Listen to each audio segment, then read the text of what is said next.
A core principle of jiu-jitsu is we either want to be all the way in or all the way out. It's the middle position where I get to have problems, where I get into trouble. And that's really true of the half guard. When I'm in the half guard, I really need to have either frames or an underhook, or ideally a knee shield as well, in order to keep the distance between me and Jesse.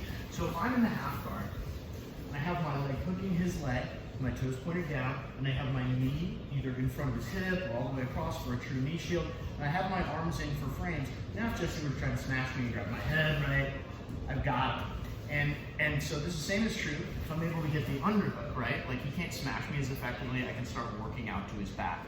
So I either have to be all the way in or all the way out. The middle position, where Jesse starts to clear my frames and smash me out in the smash down half guard, this is not half guard really. It is technically half guard, but it's really closer to half mount, because especially now Jesse can control my face, start dropping pressure. Yes, I have one of his legs trapped. You see he's way closer to passing than I am to sweeping or initiating any kind of attack. So if you, and depending on your preference, some players are really good at the regular shell half guard, some players are really good at the deep half guard.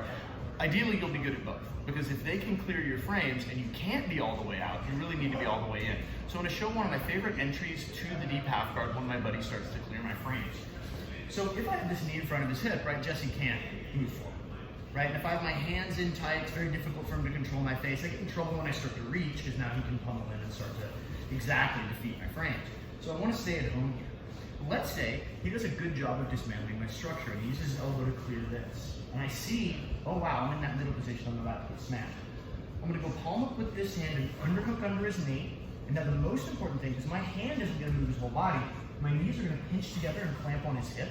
And I'm just gonna rotate my knees as if I was trying to turn them toward the ceiling. And as that happens, that pulls Jesse forward, right?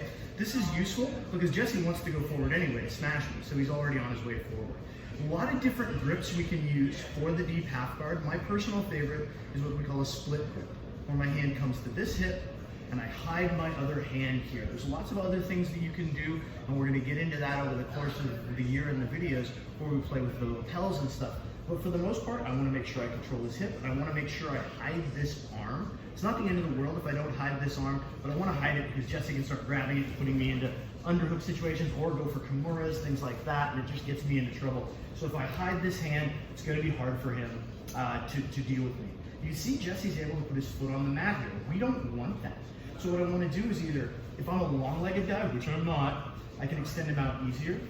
As a short-legged guy, I can start playing with my hooks here. Either having the one hook under from the front or the one hook under from the back. Really good people close it, open it and pinch it together, or use the hooks. There are a lot of different advantages and disadvantages to each of these. For now, what I want you to remember is we just don't want him to be able to put his feet on the mat. So let's show that entry one more time with a couple of the principles. We'll expand on all those principles as we film our whole deep half series. So Jesse's here in the half guard. I've got my frame, I've got my knee shield, I'm at home, everything is cool. Jesse starts to dismantle my structures. Suddenly, everything's not cool. If I do nothing, it's gonna control my face, flatten me out, and pass the ball. Very bad. Underhook, palm up, knees pinched together, and I rotate him toward the ceiling. There are, of course, other entries to the deep half, and we'll get into some of those as well. I want my palm here and my ear on his thigh. The reason I want my ear on his thigh is if I'm out here, Jesse can then start to cross face, and now I'm back into that middle position of all the way, not all the way in. I'm gonna try to keep his foot off the mat, either with a hook or extending my legs out, but my knees have to stay pinched together. And I'm gonna underhook. So now we're gonna go into our base bridge sweep from here. And one of the ways that we're gonna bridge, what I'm gonna do is I'm gonna bridge him not straight backward, but at an angle 45 degrees from this hip. Sometimes I can just push on the mat and just bridge him back there and come to my knees. But one of the ways we can set this up is I'm gonna put my feet on the mat, bridge him forward. The first thing Jesse wants to do when he bridges forward is sit back, and I'm just gonna bridge and come to the top. You'll notice that I'm right in position for an over-under guard pass. Bernardo Faria is the master of this, used it to win several world championships.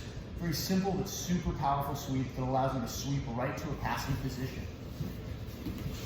What makes this sweep so powerful is two things. First of all, we can do a quick action-reaction.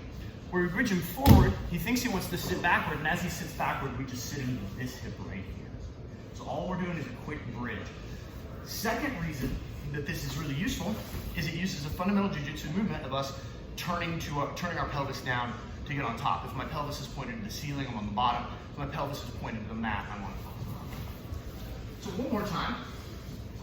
I've got my half guard, everything's fine. He starts to clear my structures and everything's not fine. Pinch the knees, rotate him forward. Get my position. Get his foot off the mat. We'll talk about what to do if if we can't keep his foot off the mat in the next video. So again, sometimes we can just bridge and do this. But if we want the action reaction, I'm gonna bump him forward. If he doesn't react, then we're gonna come out and take his back.